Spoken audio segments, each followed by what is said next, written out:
Shalom saudara-saudaraku yang terkasih, selamat malam, apa kabar semuanya? Semoga saudara-saudaraku yang ada di GSD yang ada di rumah khususnya semoga sehat-sehat aja ya, dan tetap jaga kesehatan, banyakin minum vitamin.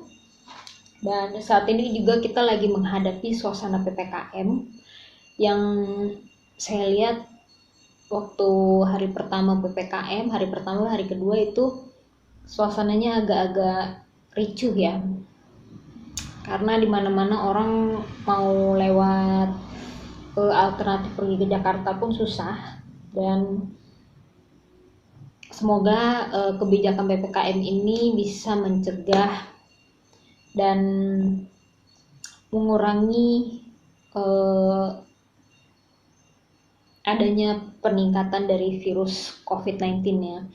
Dan kebetulan juga kakak sepupu saya yang di Pamulang, ini dia dan suaminya ini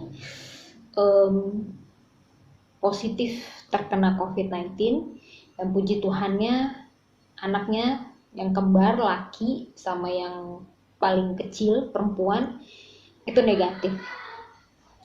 Saya doakan saudara-saudara kita semoga yang saat ini sedang berjuang untuk melawan COVID-19 atau dalam masa penyembuhan semoga cepat sembuh. Dan saya berdoa semoga cepet hilang deh COVID-19-nya. Ya ampun, gak betah banget rasanya harus kemana-mana pakai masker, rasanya tuh ngap dan bikin gatel sampai dagu saya tuh kadang kalau lagi pakai masker pun di sini agak-agak lecet dan gak enak banget sumpah, sesak napas rasanya. Dan udah gitu juga kalau mau kemana-mana sekarang jadi takut. Bahkan saya pun kalau mau beli sayur, mau beli apa-apa sekarang semuanya serba online. Saya juga mau terima kasih sama abang ojol yang selalu setia 24 jam mengantarkan pesanan-pesanan kita, dan semoga abang ojol rezekinya selalu dilimpahkan selalu dan diberikan kesehatan. Saudara-saudara, saat ini saya ingin mengajak saudara untuk mengangkat sebuah pujian yang berjudul Walau Seribu Rebah.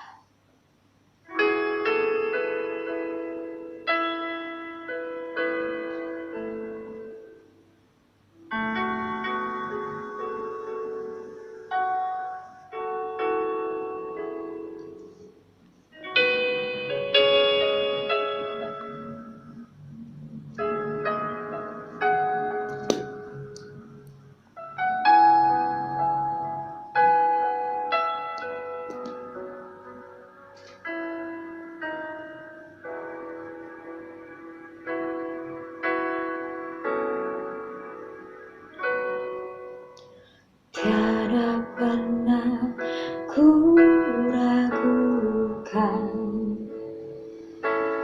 kasih setiamu ya Tuhan. Setiap waktu dalam hidupku tak pernah kau tinggalkan. Meski langit tampak suram, awan gelap pun menghadap, hadapi badai, lewati gelombang, tak pernah kau tinggalkan diriku.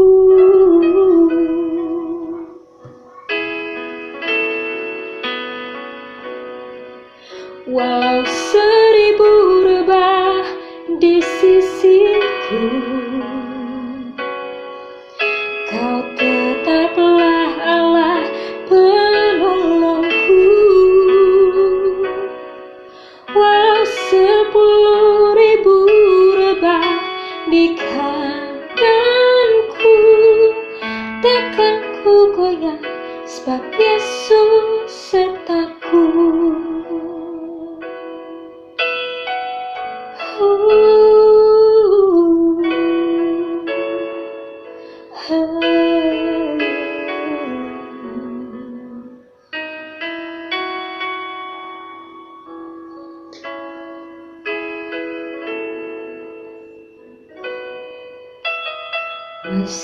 langit tampak suram,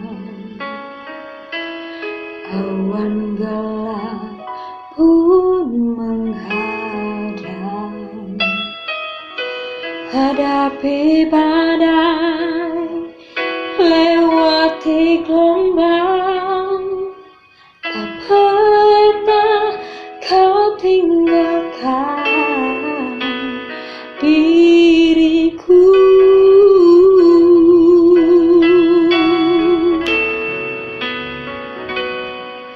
Walau 1000 rebah di sisiku, kau tetaplah Allah penolongku. Walau 10.000 rebah di kananku, takkan ku goyah, sebab Yesus sertaku.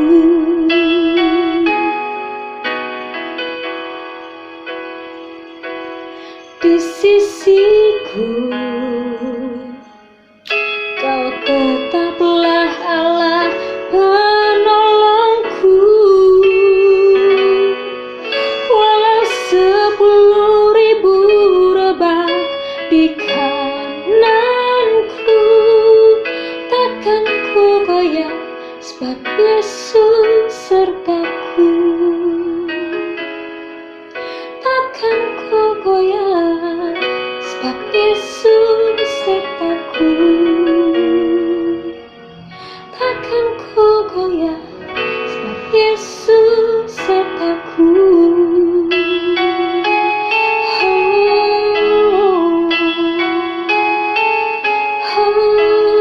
Terima kasih Bapa, Yesus sertaku. Filipi 4 ayat 13, segala perkara dapat kutanggung di dalam Dia yang memberi kekuatan kepadaku. Siapa tuh dianya? Tuhan Yesus ya pastinya ya. Saya percaya apapun yang kita rasakan, apapun yang kita menghadapi cobaan-cobaan yang benar-benar luar biasa banget, walaupun cobaan itu bertubi-tubi datang terus ke tempat kita, tapi Tuhan Yesus selalu memberikan kita kekuatan, penghiburan. Caranya bagaimana? Lewat orang-orang terdekat yang ada di sekitar kita, entah itu dari orang tua kita, entah dari suami kita, kakak kita, adik kita, atau siapapun. Itulah sumber berkat dan sumber kekuatan yang diberikan Tuhan untuk kita. Nah saudara, sebelum kita memasuki firman Tuhan, saya mengajak saudara untuk mengangkat sebuah pujian yang berjudul Ku Masuk Ruang Maha Kudus.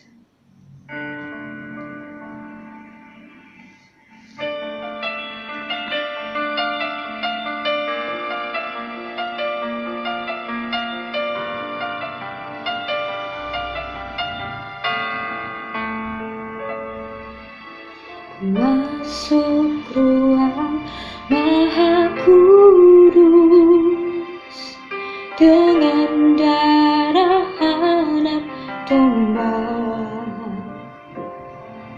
Ku masuk dengan hati tulus, menyembah yang Maha Kuasa.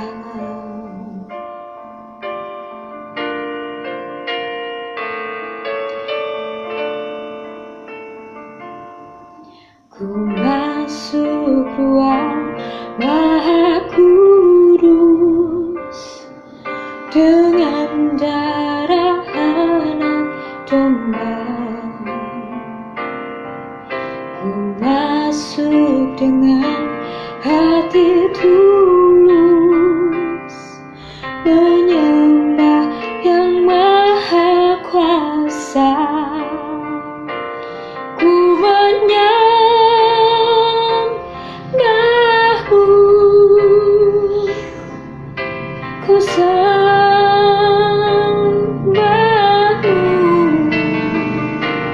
ku menyembahmu.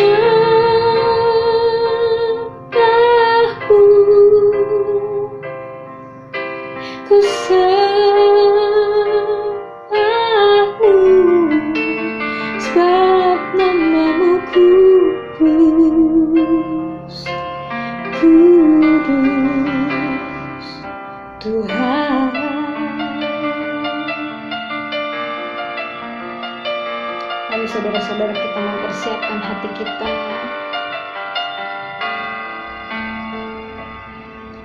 Ku masuk ruang Maha Kudus dengan darah anak domba. Ku masuk dengan hati tulus, menyembah yang maha kuasa. Ku menyembahmu, ku sembahmu,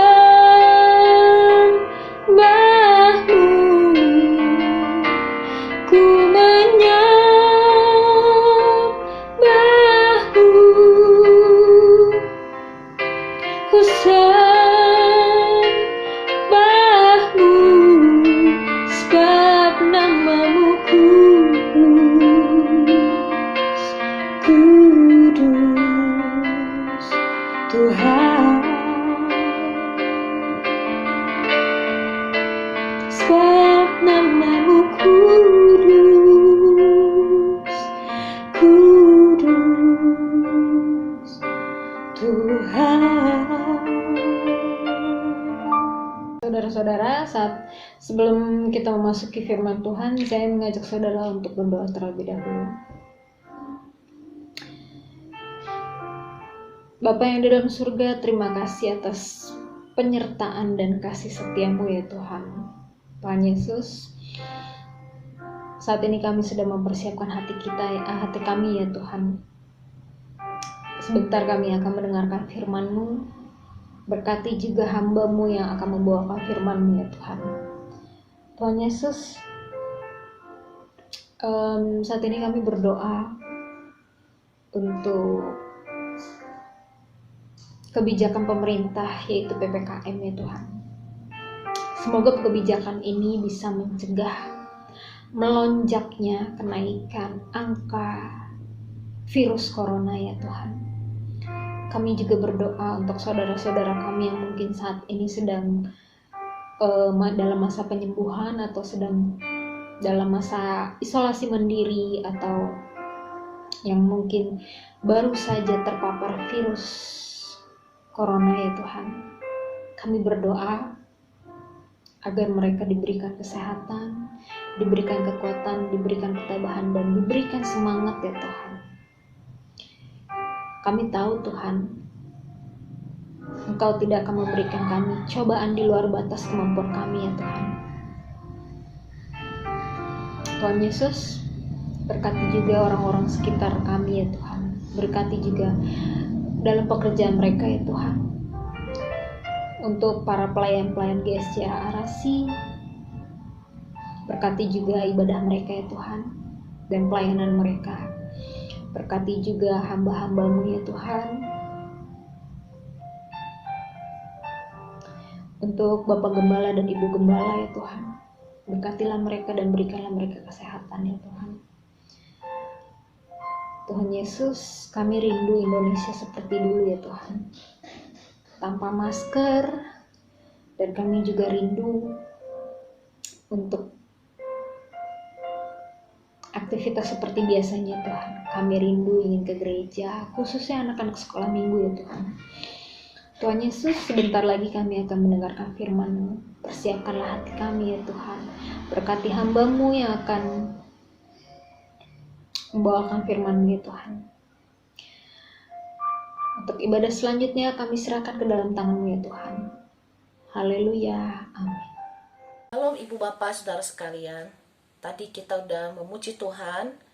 Kita akan mendengarkan firman Tuhan sebelum kita berdoa syafaat.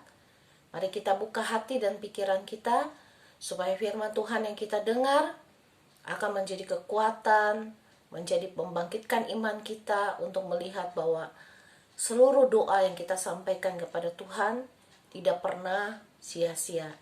Dia Allah yang sanggup melakukan jauh lebih banyak dari apa yang kita minta dan doakan. Mari kita buka hati kita kepada Tuhan. Tuhan Yesus, kami ingin mendengarkan firman-Mu. Berbicaralah Dan biarlah iman kami boleh semakin kuat untuk tetap datang berdoa kepadamu dalam segala musim hidup kami. Dan kami tahu bahwa Allahku, Engkau setia, Engkau akan memberikan apa yang kami butuhkan. Sekali lagi Tuhan, seluruh waktu ini buat Engkau bicara, berbicaralah. Amin. Saudara, mari kita membuka kitab Daniel pasal yang ketiga. Perapian yang menyala-nyala judulnya ya. Raja Nebukadnezar membuat sebuah patung emas yang tingginya 60 hasta dan lebarnya 6 hasta yang didirikan di dataran Dura di wilayah Babel. Lalu Raja Nebukadnezar menyuruh orang mengumpulkan para wakil raja, para penguasa, para bupati, para penasehat negara, para bendahara, para hakim, para ahli hukum, dan semua kepala daerah untuk menghadiri pentapisan patung yang telah didirikannya itu. Lalu berkumpullah para wakil raja, para penguasa, para bupati, para penasehat negara, para bendahara, para hakim, para ahli hukum, dan semua kepala daerah untuk menghadiri pentabisan patung tersebut ya, yang telah didirikan oleh Nebukadnezar. Lalu dan berserulah seorang bentara dengan suara nyaring, beginilah dititahkan kepadamu, hai orang-orang dari segala bangsa, suku, bangsa, dan bahasa. Demi kamu mendengar bunyi sangkakala, seruling, kecapi, rebab, gabus, serdam, dan berbagai jenis bunyi-bunyian, maka haruslah kamu sujud menyembah patung yang telah didirikan oleh Raja Nebukadnezar itu. Siapa yang tidak sujud menyembah akan dicampakkan seketika itu juga dalam perapian yang menyala-nyala. Sebab itu demi segala bangsa mendengar bunyi sangkakala, seruling, kecapi, rebab, gambus, dan berbagai jenis bunyi-bunyian, maka sujudlah orang-orang dari segala bangsa, suku, bangsa, dan bahasa, dan menyembah patung emas yang didirikan Raja Nebukadnezar itu.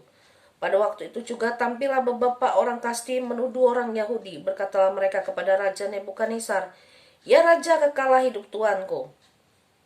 Tuanku Raja telah mengeluarkan titah bahwa setiap orang yang mendengar bunyi sangkakala, seruling, kecapi, rebab, gambus, serdam, dan berbagai jenis puji-pujian harus sujud menyembah patung emas itu. Dan bahwa siapa yang tidak sujud menyembah akan dicampakkan ke dalam perapian yang menyala-nyala. Ada beberapa orang Yahudi yang kepada mereka telah Tuanku berikan perintah atas wilayah Babel, yakni Sadrah, Mesah, dan Abednego. Orang-orang ini tidak mengindahkan titah Tuanku ya Raja. Mereka tidak memuja dewa Tuanku dan tidak menyembah patung yang telah Tuanku dirikan. Saudara, kalau kita baca ini dan seterusnya, kita menemukan sebuah kebenaran yang luar biasa, yaitu tentang 3 orang pemuda Yahudi, Sadrah, Mesah, Abednego, yang memegang kebenaran firman Tuhan dengan kuat, walaupun dia berada di lingkungan yang tidak mendukung iman percayanya. Saudara, kalau kita lihat situasi sekarang di Indonesia, itu masih banyak gereja yang dibakar, masih banyak gereja yang dilarang beribadah, ditutup, saudara ya. Bahkan izin pembangunan yang sudah diberikan didemo oleh masyarakat sekitar sehingga tidak jadi dibangun. Bahkan juga ada orang percaya yang dibunuh kalau kita dengar belum lama di Poso.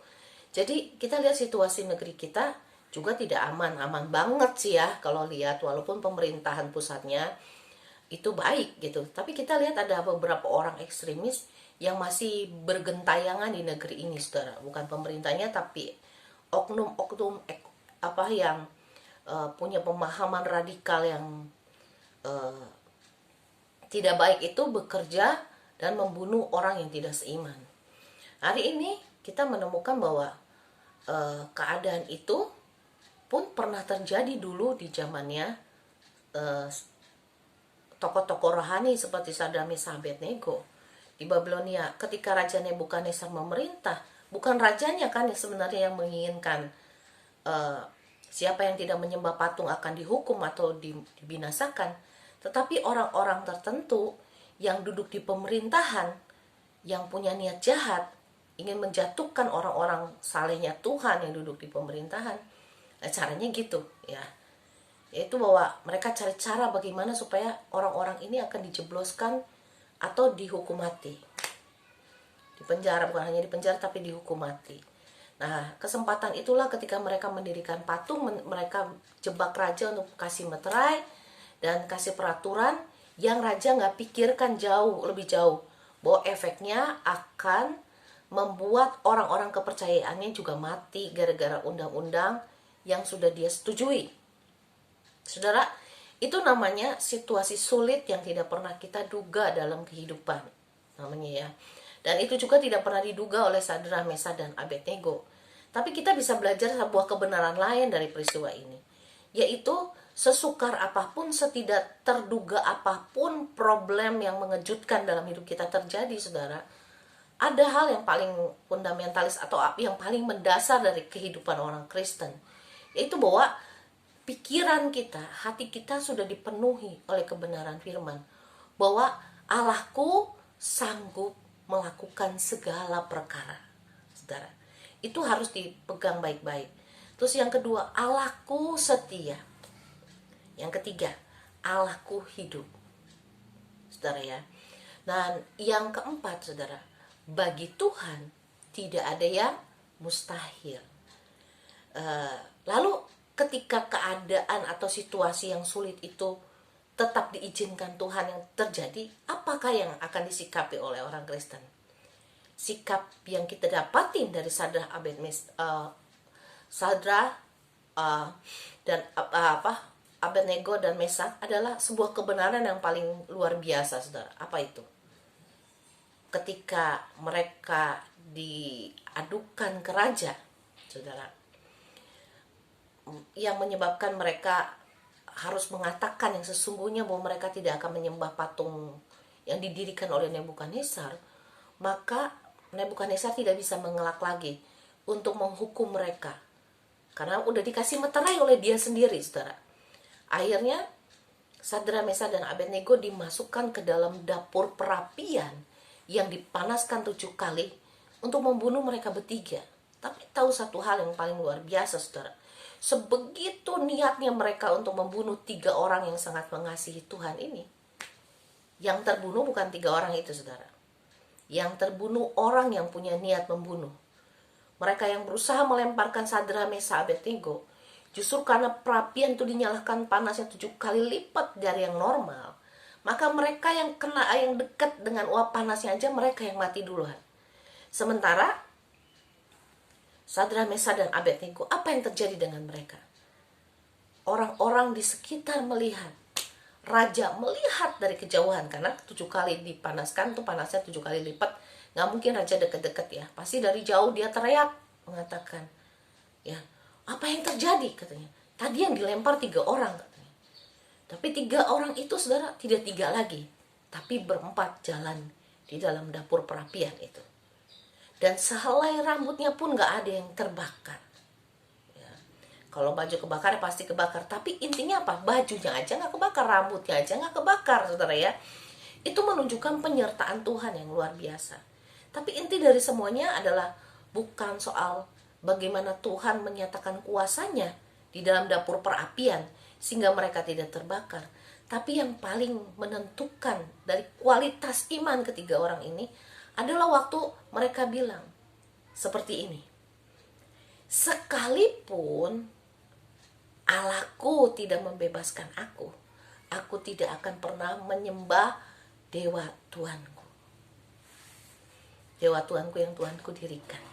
Itu harusnya jadi komitmen orang percaya, saudara, bahwa di tengah situasi sesulit apapun dalam hidup kita, di tengah krisis apapun dalam hidup kita, yuk kita tetap pegang firman Allah, kita tetap berjalan dalam kebenarannya.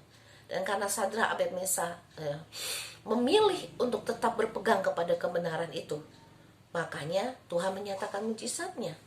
Atau sekalipun Allah tidak menyatakan mujizatnya, mereka sudah ngalamin Tuhan dalam hidup mereka. Bagaimana Allah memimpin mereka, mengangkat mereka di pembuangan menjadi orang-orang ternama, menjadi pemimpin. Bukankah itu mujizat, saudara?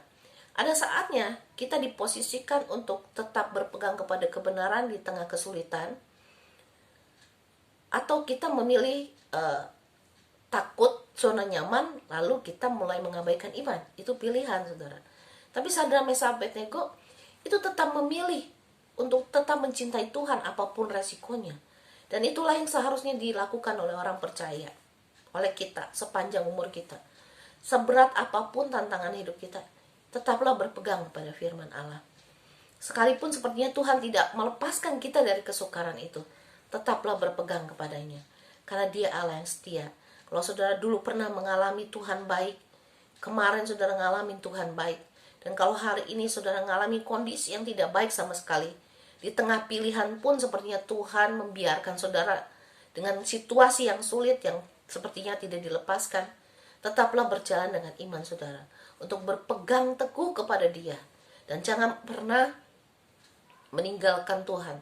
Jangan pernah cari jalan yang lain, karena Dia Allah yang hidup, Dia Allah yang penuh kasih, Dia punya rencana yang baik dalam seluruh hidup kita. Saudaraku, kalau kita hari ini berdoa, sepertinya kita juga belum dibawa keluar dari krisis ini nih, COVID-19. Saudara, kita udah merasa lega kemarin bahwa oh ya ini COVID akan berlalu dan kita akan kembali bisa beraktivitas dengan normal. Ternyata kejadiannya membludak, pecah luar biasa di negeri kita, terutama di Jakarta, di Depok, dan di seluruh Jawa Barat. Saudaraku, keadaan sulit ini sedang terjadi di negeri kita, tapi tetaplah percaya bahwa Tuhan sanggup menolong kita. Dia Allah yang bekerja di dalam semua keadaan untuk mendatangkan kebaikan bagi setiap orang yang mengasihi Dia. Mari kita berdoa. Tuhan Yesus, ajarilah kami dalam situasi sulit yang sepertinya Tuhan belum melepaskan kami. Tuhan membiarkan kami ada di dalam zona yang tidak nyaman sama sekali.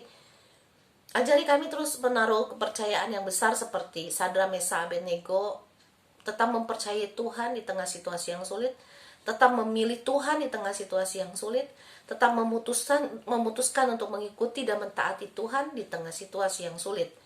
Bapak, kami minta roh yang sama ada di dalam kami, roh keberanian untuk mempercayai Tuhan, roh keberanian untuk tetap hidup berjalan dalam kebenaran Tuhan di tengah segala pilihan-pilihan yang mungkin membuat kami bisa menyimpang dari Tuhan. Roh Kudus, kami tahu bahwa Engkau setia, kami tahu Engkau menyertai kami, Engkau memampukan kami untuk menang di atas semua situasi hidup kami. Terima kasih Bapa. Haleluya. Amin. Ibu Bapak, kita sudah bernyanyi, sekarang kita sudah mendengarkan firman Tuhan untuk tetap teguh di tengah situasi yang sulit sekalipun. Maka kita akan masuk ke dalam doa karena banyak hal yang perlu kita doakan.